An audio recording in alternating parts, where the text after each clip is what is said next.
సమాజంలో రోజు రోజుకు విలువలు, దయ, కరుణ వంటి గుణాలు పూర్తిగా నశించిపోతున్నాయి. సాటి మనిషి పట్ల మానవత్వంతో ప్రవర్తించాల్సిన ప్రజలు స్వార్థంతో క్రూరంగా ప్రవర్తిస్తున్నారు. ప్రాణాలు పోతున్నా కాపాడండి అని వేడుకుంటున్నా కనీసం జనంలో దయలేని దుస్థితి నెలకొంటుంది. ఇటీవల తాజాగా కర్ణాటక రాష్ట్రం బెంగళూరులో ఇలాంటి ఓ ఘటన చోటు చేసుకుంది.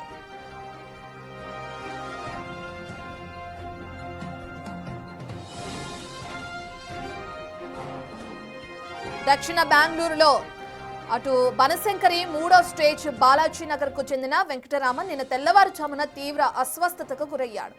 ఆందోళనకు గురైన భార్య రూప ఆయన వెంటనే స్కూటీపై సమీపంలోని ఓ ప్రైవేట్ ఆసుపత్రికి తీసుకువెళ్లింది.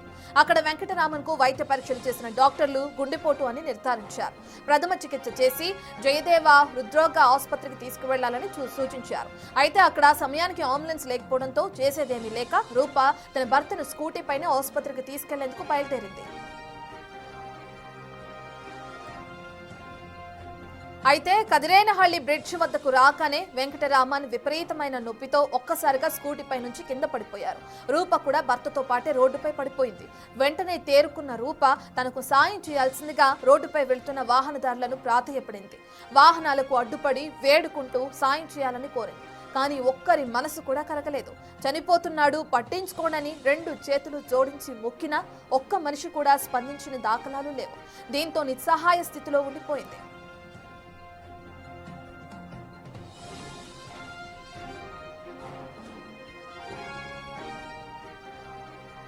మనం బిగ్ టీవీ స్క్రీన్ పైన చూస్తున్నాం. స్కూటీ పైన నుంచి ఇద్దరు పడిపోయిన తర్వాత భార్య రూప అక్కడ వెళ్తున్న వారిని అలాగే నడుచుకుంటూ వెళ్లే వ్యక్తిని కూడా ఆపి సాయం కోసం ఏ విధంగా అయితే 2 చేతులు జోడించి వేడుకుంటుందో ఆ దృశ్యాలను చూస్తున్నాం.